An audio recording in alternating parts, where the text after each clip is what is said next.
Ontar's log, still the 18th of Gaynado, 2,000 years after sunfall. I write to you with haste this evening, as we last left off in the face of a great black dragon, and my time to write is short. We've been sailing the Chernomar for a few days, having decided to take a sea route from the dragonborn empire to the small dukedom of Aspera. Oh, how foolish a choice this was, but we did not know it yet. It was the morning of the 18th, and from below deck we could feel the ship tossing and turning over the waves of a growing storm. Tebby, our party minotaur and an experienced seafarer, told us this was going to be a big one, and that it would be best to stay below deck. So, we each tied down our belongings and settled in for a long day. As the storm grew, some of the party found themselves getting seasick. I was just barely able to keep myself together, but Rogar, our cleric, and Micah, our licensed wizard, weren't so lucky. Thankfully, though, they had the courtesy to heave in a similar place so as to not dirty up an already miserable space. Balazar, showing an unexpected sense of courtesy, even helped to clean it up.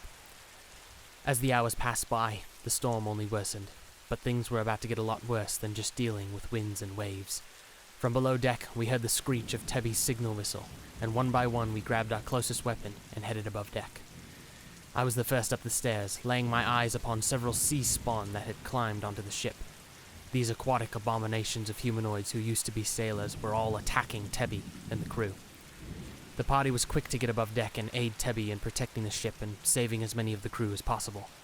After some finely placed arrows by Altanis, a brutish show of strength and will from Balazar, and a staggering moonbeam from Tebby, the sea spawn were driven off the ship, and the crew convened to count their losses. Among them was a young sailor who had known no other family than the crew. We mourned him together, but found solace that his death was like his life, at sea. Rest in peace, Jim.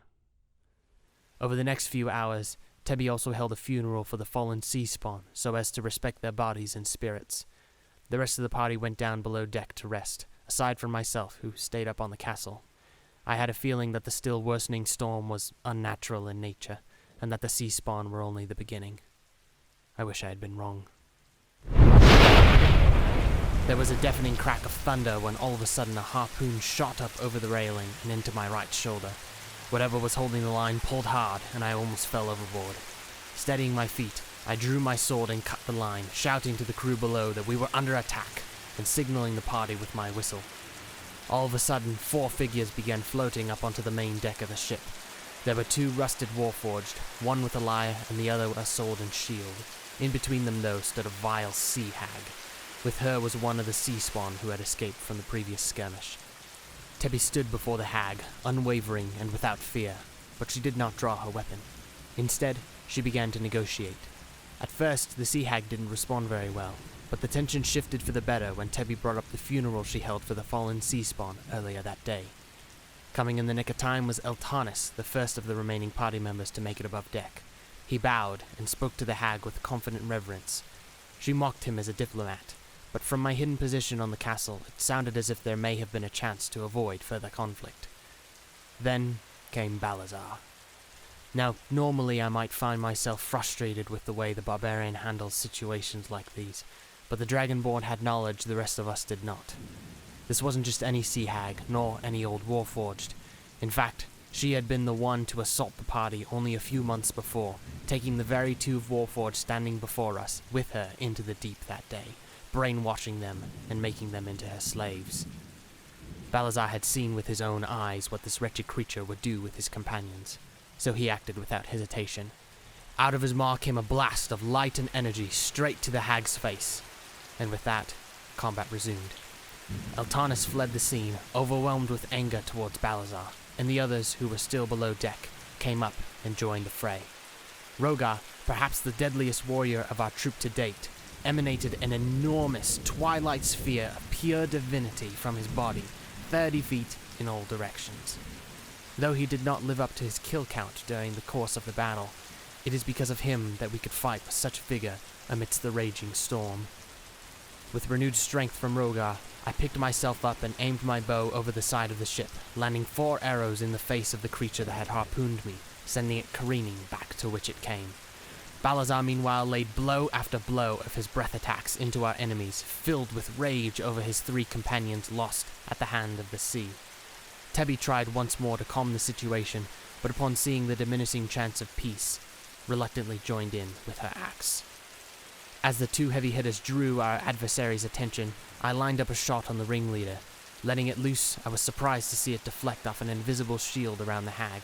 Aiming closer to where I deduced maybe a chink in her magical armor, I sent an arrow straight through her throat, her lifeless body falling limp to the deck. But in a realm of magic like this, it was not the end of a fight for her. No, instead the warforged with the lyre played one last song, reviving the sea hag, who now had an insatiable bloodlust for our party. She let loose a volley of lightning from her hands that traveled straight through Balazar, Rogar, and then me. Balazar kept his footing, but the bolt sent Rogar and I careening backwards. The four assailants then began to flee, but Micah, who had kept themselves more reserved up until now, had had enough. He stepped out from his cover with a determined look on his face and raised his spellbook into the air. The wind around him picked up for a moment, and out of his outstretched hand shot forth a torrent of lightning of his own. Our enemies were shot back into the sea, and we all breathed a sigh of relief. Well, all except Eltanis. His face was white with fear, for while we were fighting, he had looked beneath the water and saw a great black dragon.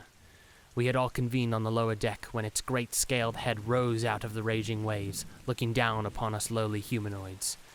Here we are now, standing bloodied and exhausted before him. I knew we shouldn't have traveled by sea. This concludes Ontar's log, April 24th, 2021.